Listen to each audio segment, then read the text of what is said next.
Hello दोस्तों, जोहार। आज हम लोग नागपुरी भाषा के व्याकरण का अंतिम लेसन समास देखेंगे। और चलिए दोस्तों, बिना देर के हुए वीडियो को स्टार्ट करते हैं। और वीडियो को स्टार्ट करने से पहले जो भी हमारे चैनल पर पहली बार विजिट कर रहे हो वो सब्सक्राइब करना ना भूलें और बेल आइकन ज़रूर दबाएं, क्योंकि जो भी नया वीडियो अपडेट होगा वो सबसे पहले नोटिफिकेशन आपके पास जाएगा। और लाइक ज़रूर करें दोस्तों, इससे हमारा मोटिवेशन बढ़ता है। तो चलिए दोस्तों, बिना देर के हुए स्टार्ट करते हैं समास। तो पहले हम नागपुरी में जानेंगे, उसके बाद मैं हिंदी में इसको एक्सप्लेन करूँगा, ठीक है ना। तो देखिए, शब्द निर्माण कर प्रक्रिया उपसर्ग प्रत्यय कर साथ साथ समास द्वारा भी हो सकेला। बोल रहा है कि शब्द का जो निर्माण का जो प्रक्रिया है उपसर्ग और प्रत्यय के साथ साथ समास के द्वारा भी होता है, ठीक है ना। दुई चाहे दुई से बेगरा शब्द मनक मेल से जब एक नवा शब्द बनल जाला तो उस शब्द रचना विधि के समाज रचना कहल जाला से बोल रहा है। दो या दो से अधिक शब्द के मेल से एक नया शब्द जो बनता है और जो शब्द की रचना विधि होती है उसको समास रचना कहते हैं, ठीक है ना। जैसे खाएक, बनाएक, ले बनल, घर घर रसावर, घोड़ा पर सवार, आदमी घुड़सवार। देखिए दो, जैसे घोड़ा पर सवार, भाई घोड़ा है यहाँ, अब आदमी है तो आदमी क्या हो गया भाई, घोड़ा पर जो चलाता है आदमी उसको घुड़सवार कहा जाता है, ठीक है ना। चलिए अब आते हैं हम लोग को सरल भाषा में समझते हैं समास क्या है। समास का शाब्दिक अर्थ होएला संक्षेप। देखिए, समास का जो शाब्दिक अर्थ होता है वो संक्षेप मतलब होता है छोटा में लिखना, छोटा। जखन भी दुई या दुई से बगरा पद मनक बीच कर विभक्ति चाहे योजक पद मन के हटाए के गोटेक नवा शब्द बनायल जाएला तो ओके संक्षिप्त शब्द चाहे पद के समास कहल जाएला। देखिए बोल रहा है, समास का तो हम लोग समझ लिए कि शाब्दिक अर्थ होता है संक्षेप। बोल रहा है कि जब दो या दो से अधिक पद के बीच में, पद जानते हैं दो, मतलब दो सेंटेंस जो होता है उसको पद भी बोला जाता है। सेंटेंस जब लिखते हैं हम लोग तो पद के बीच में विभक्ति जानते हैं चिन्ह होता है, चाहे योजक चिन्ह, योजक मतलब जोड़ने वाला चिन्ह के हटाए के गोटेक नावा, मतलब जो बिना हटाए हुए या विभक्ति चिन्ह लगाए हुए एक नया शब्द बनाया जाता है उसे संक्षिप्त शब्द चाहे पद के समास कहल जाला, मतलब समास कहा जाता है, ठीक है ना। सहज शब्द में कहल जाए तो दुई और दुई से बनी पद मन से मिले बने वाला नवा और सार्थक पद के समास कहा जाला। देखिए यहाँ बोल रहा है कि सहज शब्द में कहा जाए तो दो और दो से पद जानते हैं दोस्तों, सेंटेंस को जब लिखते हैं दो तीन तो उसको पद बोला जाता है। पद से जब मिलता है तो एक नया और सार्थक पद बनता है तो उसे समास कहा जाता है, ठीक है ना। चलिए नेक्स्ट हम लोग देखते हैं। देखिए, समास कर नियमन से मिलल शब्द समूह के समस्त पद कहल जाला। देखिए बोल रहा है समास का नियम से मिलल, मतलब समाज का जो हम लोग यूज करते हैं वो मिलकर एक नया शब्द बनाता है उसे समस्त पद कहते हैं, ठीक है ना। शब्दों का समूह है ये। जैसे राजमहल, देखिए राजमहल में किसका बात हो रहा है कि भाई राजा का महल, भाई महल है राजमहल से। देखिए तो ये जो राज का महल, इसको हम जो चिन्ह इसका है का के की ये सब जो बीच में आता है इसको हटाकर हम डायरेक्ट लेते ये समास हो गया, ठीक है ना। ये शब्दों का समूह है, इससे शब्द लिखने और पढ़ने में अच्छा लगता है और सार्थक इसका अर्थ निकलता है, ठीक है ना। चलिए, समस्त पद मन के अलग अलग करे कर विधि में समास विग्रह कहल जाला। बोल रहा है कि समस्त पद के अलग अलग करने की जो विधि होता है उसको समास विग्रह कहा जाता है। समास लागिन कम से कम दुई पद जरूर होए चाहिए। देखिए, समास का जो हम लोग प्रयोग करते हैं उसमें कम से कम दो पद जरूर होना चाहिए, ठीक है ना। पहल शब्द के पूर्व पद और दूसर पद के उत्तर पद। देखिए जैसे मान लीजिए बोल रहा है कि देखिए इसमें तो पहला दो पद जरूर चाहिए पहला पद को इसको पूर्व पद कहा जाता है और दूसरा पद को उत्तर पद कहा जाता है। जैसे हर दिन, इकर में हर पूर्व पद हो जाएगा और हेके और दिन तो उत्तर पद हो जाएगा। मतलब कि शब्दों के मिलकर जो एक अच्छा शब्द हम बना सकते हैं उसी को क्या कहते हैं, समास कहते हैं। चलिए आगे बढ़ते हैं हम लोग। चलिए थोड़ा समास के बारे में हम लोग और जानते हैं। समास में दुई पद कर जोड़ होवेला। देखिए समास में दो पद या दो शब्दों को जोड़ा जाता है या वाक्य को भी जोड़ा जाता है। दुई पद कर मांझे कर विभक्ति कर लोप हो जाला। और दो पद के बीच में विभक्ति को लोप मतलब होता है हटाना, हटा देते हैं तो एक नया समास बनता है, ठीक है ना। जैसे राजमहल है तो राजमहल में देखिए अगर इसको कहेंगे तो राजा का महल, तो राजा का महल थोड़ा बड़ा हो जाएगा और पढ़ने और लिखने में भी अच्छा, इसीलिए इसको शॉर्ट में करने के लिए राजमहल। तो इससे पता देखे तो हम लोग का को क्या कर दिए हैं, लोप कर दिए, हटा दिए, ठीक है ना। देखिए दुई पद के मिलकर एक पद, जैसे दो पद था राजा का महल, दो पद था तो हम इसको एक ही में कर दिए राजमहल, तो इससे पता चला कि ये राजा का महल ही है, ठीक है ना। तो एक पद बन जाता है। दुई पद में कखनो पहला पद कखनो दूसरा पद तो कखनो दुइयो पद मुद हो जाएगा। देखिए इसमें बोल रहा है कि इस दोनों पद में कभी पहला पद हो जाता है, कभी दूसरा पद तो कभी मुद यानी प्रधान पद हो जाता है, ठीक है ना। समास का भेद देखते हैं। नागपुरी भाषा कर विद्वान मनक बीच एकर भेद के लेके एक मत नहीं है। बोला जा रहा है कि नागपुरी भाषा के जो विद्वान हैं वो समास के भेद, समास का जो भेद है उसके लिए एक मत नहीं है। पीटर शांति नवरंग भाषा में 5 ठो समास कर चलन माइन है। देखिए पीटर सतरंगी जो है महोदय हैं, विद्वान है नागपुरी भाषा के, वो समास के 5 ठो भेद बताए हैं, ठीक है ना। तो पहले इनका देखते हैं। देखिए ये बोल रहे हैं अव्ययी भाव समास, एकर में है पहले पहल, मने मन, छंद छंदा, तत्पुरुष, कर्म तत्पुरुष, मुटकांडा, घोड़ौका, करण तत्पुरुष, बाघरा, भिकमंगा, संप्रदान तत्पुरुष। तो इसमें हो गया हथकड़ी, घोड़सवार, अपदान हो गया कामचोर, हरमजादा। संबंध तत्पुरुष में हो गया बैलगाड़ी, घोड़दौड़। अधिकरण हो गया घर दमाद, घर घुसरा। कर्मधारय समास अब देखते हैं हम लोग, ये पीटर सतरंगी के द्वारा है। पौर साल, उच्च नीच, बड़ छोट, ये देखिए ये सब एग्जाम्पल है। द्वंद्व समाज में देखते हैं हम लोग, सुख दुख, जीवन मरण, छुआ पुता, लेन देन, माता पिता। जो बीच में डैश लगता है ना वो द्वंद्व समाज। अब हम लोग बहुब्रीही समाज देखते हैं। बहुब्रीही में देखिए घर बारी, कान काटा, इसमें दोनों शब्द ऐड रहेंगे, ठीक है ना। अब आते हैं एक और विद्वान है पंडित योगेंद्र नाथ तिवारी। ये नागपुरी भाषा में समास के 8 भेद बताए हैं, ठीक है ना। कितने बताए हैं फ्रेंड्स, 8 बताए हैं। तो हम लोग पहले देखते हैं तत्पुरुष। देखिए तत्पुरुष का एग्जाम्पल हो गया बन मानुक, डहर चलवा, मुँह चोर। अब आते हैं कर्मधार में महाजन, ललमटिया, नीलगाय। द्विगु समास में आते हैं दुपहरिया, पंचमहला। द्वंद्व में आते हैं गाय, बछरू। द्वंद्व समाज में देखिएगा दोनों ऐड रहेगा, बीच में योजक का चिन्ह रहता है, भाई बहन। अब आते हैं मध्यम पदलोपी, इसमें घर दमदा, दूध पीवा। अव्ययी भाव में घर खरी, खोन खान। नव समाज में बेलूरा, अनसुन। बहुब्रीही में कनपातर, ननमुझी। ये सब एग्जाम्पल है फ्रेंड्स।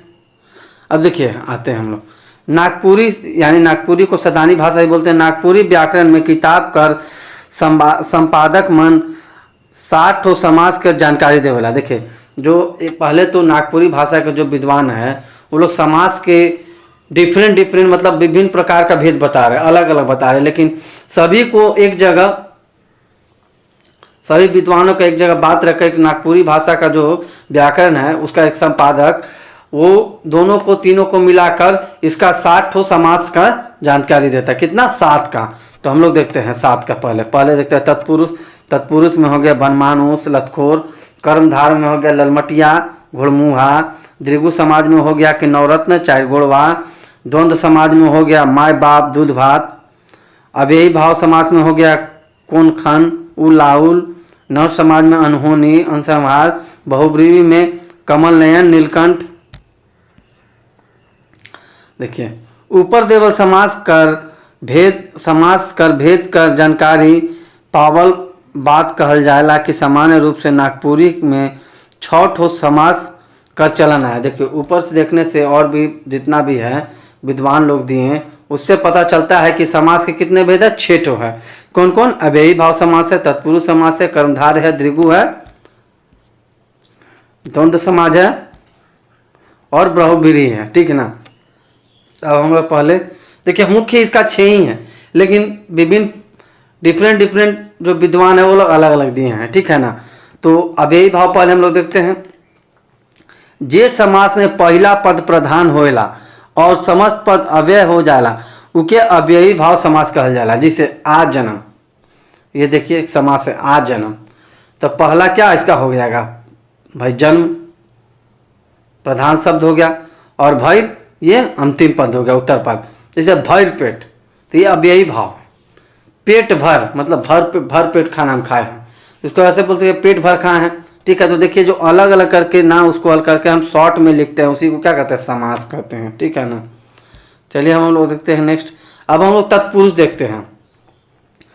जे समाज में दूसरा पद प्रधान होए और समासिक रूप दे के कारक परसर कर लोप हो जाए वो तत्पुरुष समास के कारक मनक आधार पर इकर 6 ठो उपभेद करल जाला। देखिए तत्पुरुष समास उसे कहते हैं जिसमें इसका दूसरा पद प्रधान, जैसे क्योंकि इससे पहले हम लोग देखिए अव्ययी भाव समास में क्या देखे कि अव्ययी भाव दोस्तों बोल रहा है कि पहला पद होता है प्रधान, लेकिन तत्पुरुष में क्या होता है, दूसरा पद प्रधान होता है, और जो पहला पद वो कारक के द्वारा यूज किया जाता है। और इसमें इसका 6 भेद होते हैं। कारक के भी आप लोग जानते हैं 6 होते हैं, मुख्य 6 है।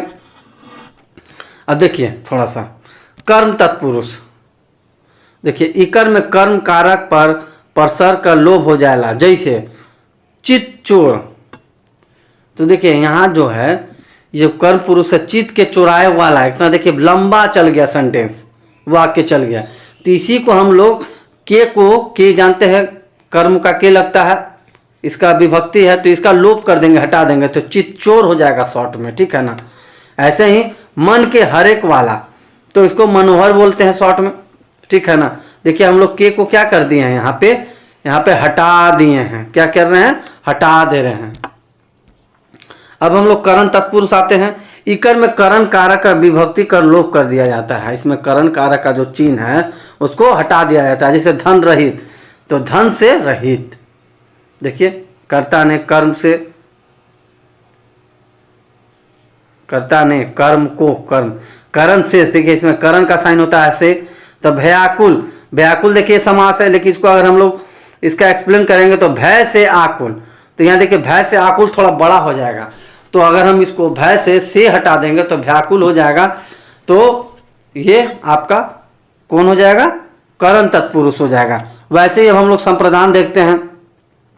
इकर में संप्रदान कारक का विभक्ति कर लोप, इसमें भी संप्रदान कारक का जो चिन्ह है उसको लोप कर दिया जाता है, हटा जाता है। जैसे विद्यालय, देखिए विद्यालय एक समास वट है, तो इसमें देखिए क्या होता है, सब विद्यालय मतलब कि शिक्षा देने वाला या विद्या लेना।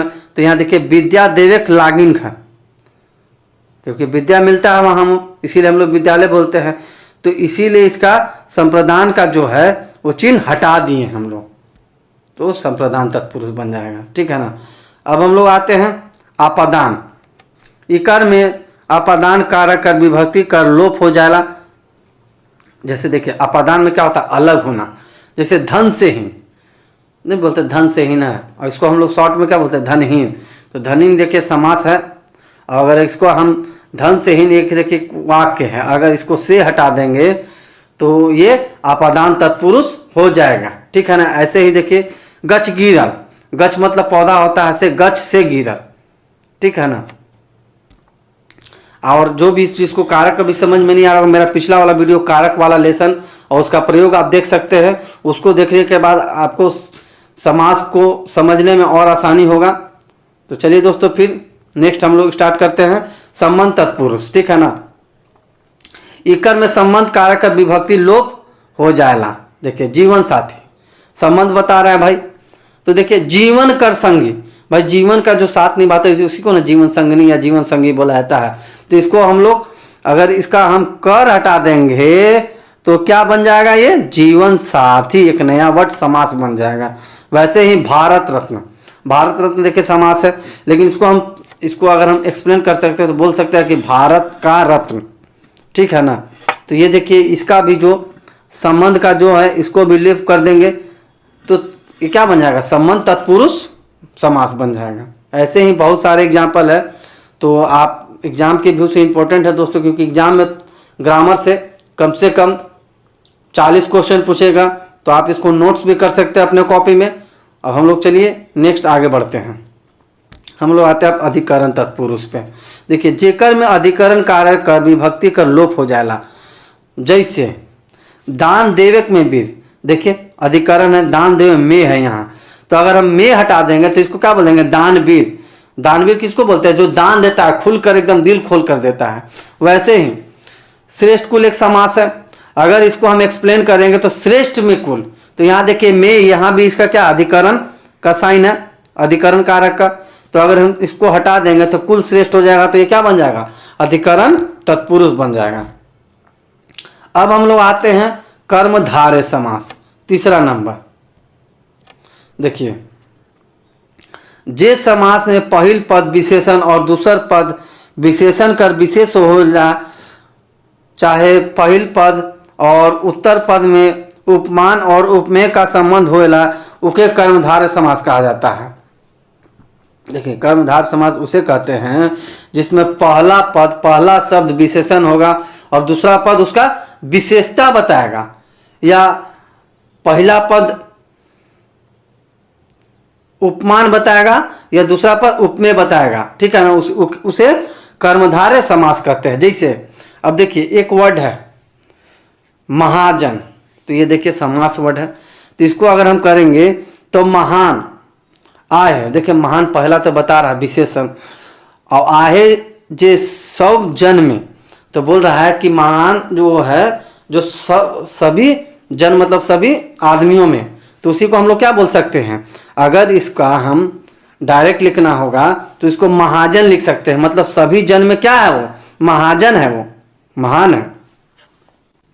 वैसे देखिए नीलकमल, तो नील आहे जे कमल, मतलब नीला है जो कमल, मतलब कमल कैसा है, नीला है। यहाँ देखिए पहला पद क्या है, विशेषण नीला, और किसका विशेषता बता रहा है, कमल का, ठीक है ना। तो यही है, इसी को कर्मधारय कहते हैं। अब हम लोग आते हैं द्विगु समाज।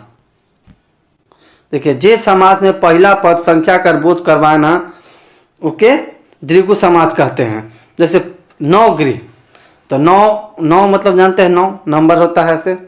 अब गृह मतलब समूह होता है, या ग्रह भी उसको बोलते हैं, ठीक है ना। तो देखिए इसमें क्या है कि इसमें संख्या का बोध का, जैसे 3 कोना, तो 3 कोना वाला ठाम स्थान को क्या बोलते हैं, 3 कोनिया बोलते हैं, नहीं बोलते हैं फ्रेंड। तो ऐसे ही बहुत सारा एग्जाम्पल है, त्रिकाल 3 काल से जुड़ल वाला, 5 मंजिला 5 मंजिल वाला, 3 महला या 3 महल का समूह, ठीक है ना। तो इसमें नंबर बताएगा, संख्या बताएगा। अब आते हैं हम लोग द्वंद्व समाज, ठीक है ना। जेकर में दुइयो पद संज्ञा होएला और उनकर बीच में संयोजक और कर लोप हो जाएला, उके द्वंद्व समाज कहला।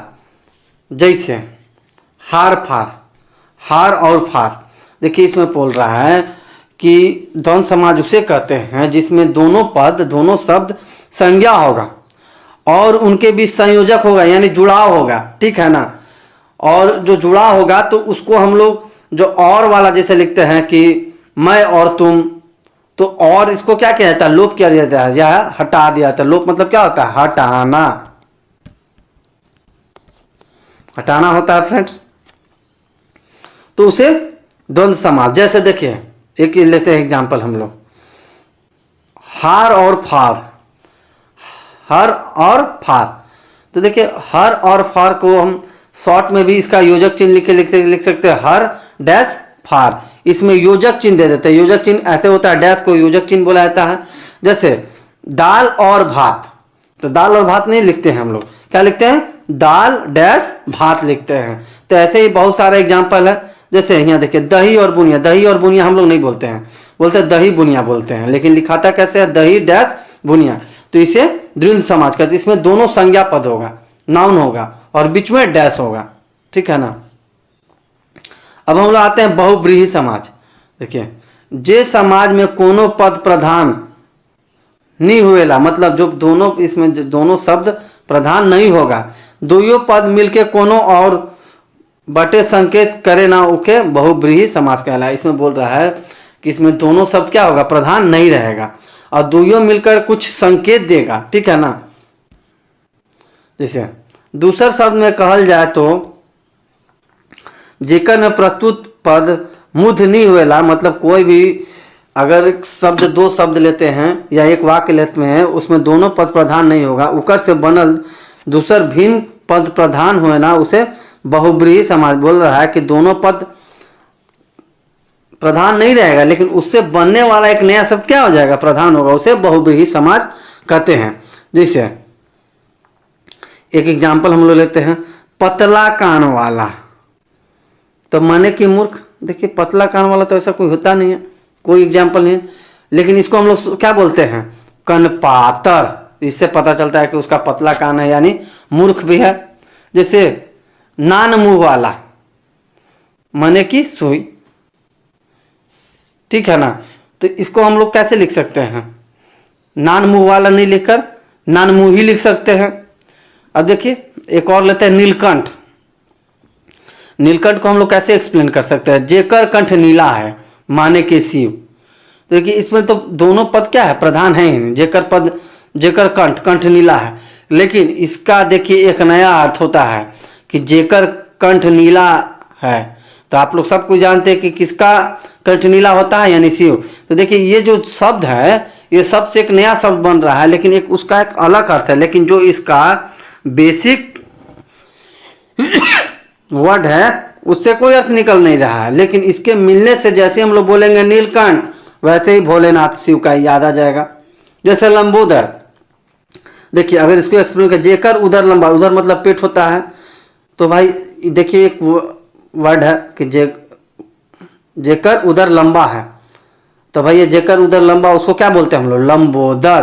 तो ये क्या हो जाएगा, बहुब्रीहि समास हो जाएगा। और इसका देखिए लंबोदर का अर्थ क्या हो जाता है, गणेश भगवान को लंबोदर कहा जाता है। ऐसे ही बहुत सारे वर्ड है, आप लोग लिख सकते हैं वीडियो को पॉज करके फ्रेंड्स। अब लोग नेक्स्ट अब आगे बढ़ते हैं, ठीक है। बस आज के लिए इतना ही, एक नए वीडियो के साथ मिलेंगे। और जो भी हमारे चैनल पर पहली बार विजिट कर रहे हो वो कमेंट जरूर करें दोस्तों, इससे हमारे वीडियो में क्वालिटी में जो भी कमी हो उसको मैं ताकि सुधार कर सकूं, ताकि हमारी कमी को पता चले।